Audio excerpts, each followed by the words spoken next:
Last year, EC Revenge with James Flores aboard soared to victory in the Oklahoma Futurity, quarter horse racing's longest-running Futurity. The duo was greeted in the winner's circle by owner Elizabeth Logan, trainer Dee Keener, and a large group of their biggest fans.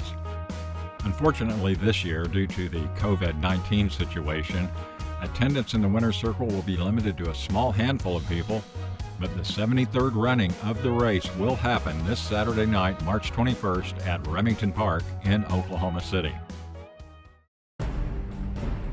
The field for the $383,000 event was determined by 300-yard time trials run on March 7th. 5 qualifiers emerged from this race. Number 2, My Blue Heart. The 3-horse, Royal Tales LBH. The 4, High Rate Dee. Number 1, Coronado's Lady. And the 6-horse, Cartels Dynasty. Coming on now, High Rate Dee from the rail, advancing. Coronado's Lady starting to pour it on to the inside. The gray, Royal Tales LBH with the nose up front. Flying outside, here's Cartels Dynasty on the line too. Let's look at the start. A few jumps out, the 6, Cartels Dynasty, with James Flores in the saddle, gets knocked around by horses on both sides. The pair recover, set their sights on the leader, and power through for the victory, while setting the 4th fastest time of the night. Bred in Oklahoma by Matt Dunn, Cartels Dynasty is owned by Dunn Ranch. The filly is a daughter of FDD Dynasty and the Corona Cartel mare, a Cartel Fling. Her trainer is Monty Arosa, who moved some of his operation to Oklahoma for the first time this year. A longtime top trainer at Los Alamitos, Arosa is known most recently for his standouts Zoomin' for Spuds and Katie's Easy Moves. This Oklahoma Futurity trial yielded 2 qualifiers for Saturday's final. Another from the Arosa stable, number 2, Ain't She Tempting, and the 8-horse Just Kiss Me, trained by Guillermo Valdivia. From the far outside, Just Kiss Me, making a strong bid and drifting in a bit. In the middle of the track, Ain't She Tempting, Just Kiss Me. These two nose to nose. Ain't She Tempting, Just Kiss Me on the line together. Second place finisher Ain't She Tempting is by Tempting Dash, out of Presley the First by Corona Cartel. Bred by Macaulay Land and Livestock in Utah, the filly is owned by Levings Racing. The winner of that trial and second fastest qualifier to the Oklahoma Futurity is Just Kiss Me. Bred in Texas by Bobby Cox, Just Kiss Me is out of the Mr. Jess Perry mare, Just Significant. Her sire is Kiss My Hops. The filly is owned by Brandon Chavez. Initially, the Oklahoma Futurity was not part of the plan for Just Kiss Me, according to trainer Guillermo Valdivia.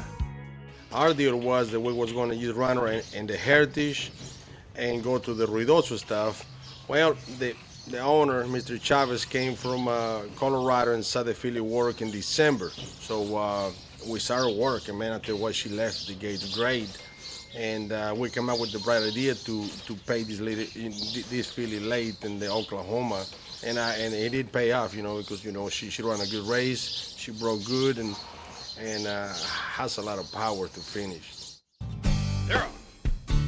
Turning in the fastest time of all finalists for the Oklahoma Futurity is Paula Villatoro's 7 Tails.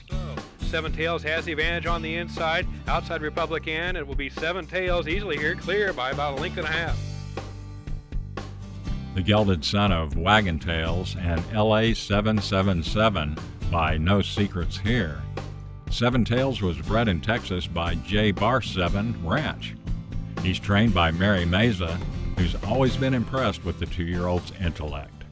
He don't back out of a challenge, and he showed us in his schooling race and showed us in the trials. He did great. He at the very early on said that he was very smart, he was fast learner, learned really quickly, to stand in the gates, to gallop in, was very intelligent. 7 Tails leads the group of 10 freshman runners in the Grade 2 Oklahoma Futurity at Remington Park on Saturday, March 21st. 6 other stakes races on the card that night, including the $232,000 Grade 3 Oklahoma Derby, the Grade 2 East Tech Stakes for older horses, and the Grade 2 Decked Out Stakes for older fillies and mares. Curl's Happy Wagon set to go in that one. In fact, she's defending her crown as she won last year's running of the Decada. Raceview Network will have recaps of all major stakes races on our accelerated series, so keep an eye out for that by liking us on Facebook, subscribe to us on YouTube, and follow at Raceview Network on Twitter. Just make sure you have the notifications turned on so you can keep up with all the latest from RVN. Hang in there, everyone.